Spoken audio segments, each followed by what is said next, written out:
Okay mga kababayan, Chris Ulo po at welcome back po ulit dito sa ating YouTube channel. Okay, ito mga kababayan, pag-usapan ho natin itong nalalapit hong may mga magpa-file na naman ho kay VP Inday Sara Duterte para sa kanyang impeachment na naman ho rito sa Congress, sa House of Representatives this coming February 6 yata. Bilisan lang ho natin yung paliwanag kasi yung una hong House of Representatives na unang impeachment ho dyan sa House of Representatives, naalala nyo noong 2025 na pumasa dyan, may pumirmang 215, then nadagdagan ho pa na may mga pumirma ho na 25 mambabatas at nadala ho na itawid ho sa Senate at hindi ho na ituloy yung impeachment trial na archive, no, na floating ho doon, expired na ho yun. Kasi nga may ibinabaong hatol ang Korte Suprema na nagkaroon ho ng may mga nangyaring foul ho, no, doon sa paghain ho ng iba't ibang grupo na impeachment sa House of Representatives ng 2025 na kung saan dapat isa lang daw sa isang taon. Ang dami ho kasing grupo, iba't ibang elements, iba't ibang grupo nag-file ho ng impeachment trial lahat kay VP Inday Sara noong 2025. So may expired na ho yan sa February. Then sa February 6, meron na naman, pwede na ho mag-file ho ng panibago kay VP Inday Sara Duterte. Kumbaga back to zero ho tayo. From the start ho ulit tayo, may magpa-file na naman ho.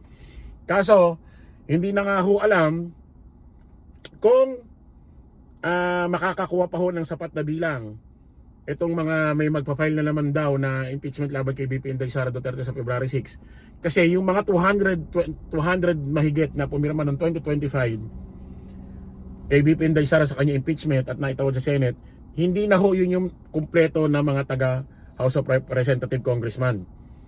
Kasi ho, nung nakaraang taon, May 2025, nagkaroon ho ng eleksyon. So yung iba ho doon nanalo, yung iba natalo. So hindi na ho yun yung tulad dati, katulad ho ni Dan Fernandez. Dan Fernando ba yun? Yung sa Laguna? Pumirma yun. Pero ngayon, wala na doon ngayon. Talo yun eh. So, ngayon, hindi ho natin alam kung may gana pa ang mga taga-House of Representatives. Kasi nga, 2028 election na. Pero, 2 taon pa yan. Pero, 1 taon na lang ho, mahigit. October 1 ho ng 2027, filing na ho ng COC, Certificate of Candidacy, para makasali ka sa botohan sa 2028. 2028 ho yung botohan, ulitin natin, pero ang filing ho ng COC, October 1 ho ng 2027. So, 1 taon na lang ho mahigit. Kaya ang point ho natin dito, ito bang mga taga-House of Representatives ngayon, pag may nag-file ho sa February 6, pumirma pa kaya? Pumabor pa kaya sa impeachment ni VP Inday Sara Duterte? Or hindi na? Dahil itong si VP Inday Sara Duterte, ang follower niya ho mga DDS. Kasi kung ikaw ho, isang tatakbuho na naman ng congressman sa isang distrito sa lungsod, halimbawa ng Maynila sa 2028, konti lang naman ang botante dyan. Alam naman natin, kahit saan distrito, meron hong DDS. So pag pumirma ka dyan, sa February, na pabor ka sa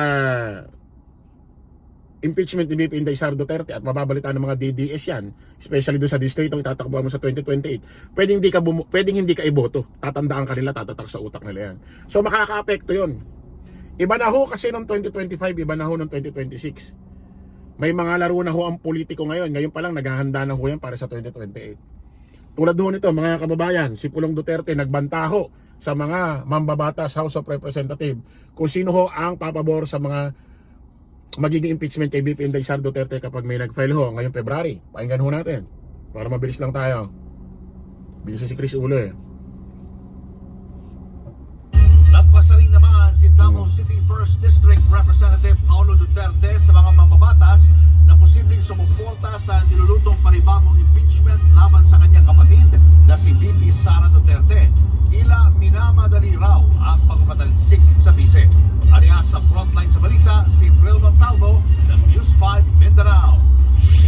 Nagbabala si Davao City 1st District Representative Paulo Duterte sa kapwa mambabatas kaugnay sa nagbabadyang panibagong impeachment laban sa kapatid na si Vice President Sara Duterte. Ayon kay Congressman Paulo, huwag daw sanang ipasa sa taong bayan ang desisyong matagal nang niluto ng iilan. Tanong ni Pulong, taong bayan ba ang kinausap o ang administrasyon at may hawak ng budget at kapangyarihan? Tila may script daw ang nilulutong impeachment at minamadali. Unang sinabi ng Makabayan Black na handa silang maghain ng panibagong impeachment complaint laban sa bise sa Pebrero. Si Cavite 4th District Representative Kiko Barzaga hindi raw pipirma sa panibagong impeachment kay VP Sara.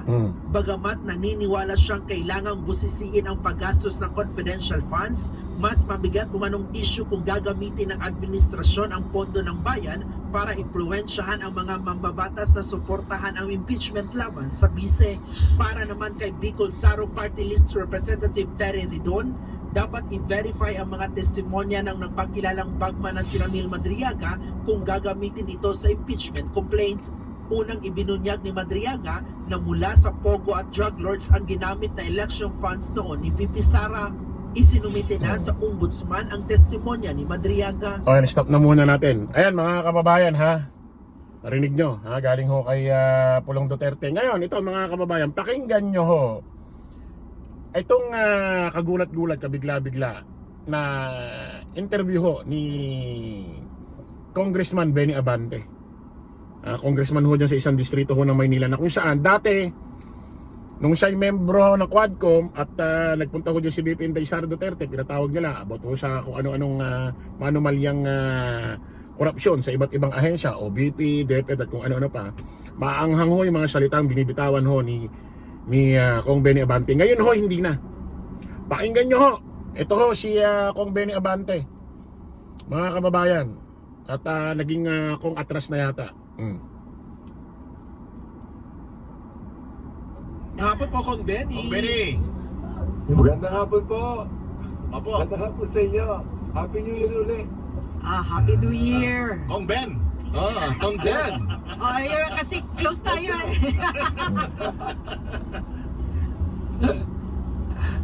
Ayan, Oo. sige. Ayun, akala namin nag-close yung linya eh. Viber to, no? Viber. Ayan. Okay. Oo. Sige. Ayan, Kong Benny. Benny ang Yes, Benny, ma'am. Ben Yes, ka, ma'am. Benny ako. Makapagal. Eto nga, ay sinasabi nga, malapit na, no? Yung matapos yung 1-year bar rule sa February yan. Feb 6 yata, Feb parang 6. ganon. Ano po yung pinagkakandaan na po ba ito sa Kamara? Actually, wala akong alam dyan, Maan eh. Ang alam ko dyan, yung Makabayan Black will be the one to file the impeachment. Sila magpapayag. Ito ho yung Makabayan Black ang magpapile impeachment kay BP Inday Sara Duterte this coming February 6. Kasi nga, yung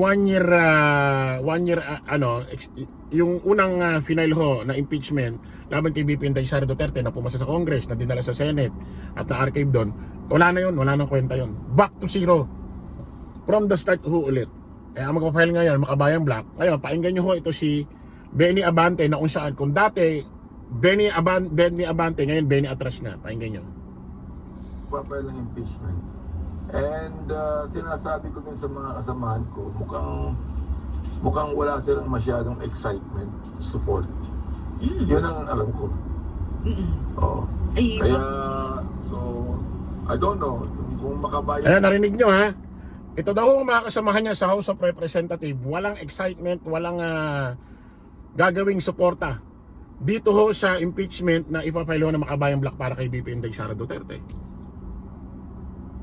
Wala raw ho silang gana. Tama ba yan bilang isang mambabatas na kung saan ay di ba dapat bilang mambabatas gusto mo na ilabas ang katotohanan dahil naniniwala kayo na may mga korupsyon ginawa si BP Inday Sara Duterte, di ba dapat sige mag-file ang Makabayan Black. Nang matuloy na yun, nang malaman ng taong bayan kung may nangyari ba talagang korupsyon. Hindi, parang winawala niyang gana.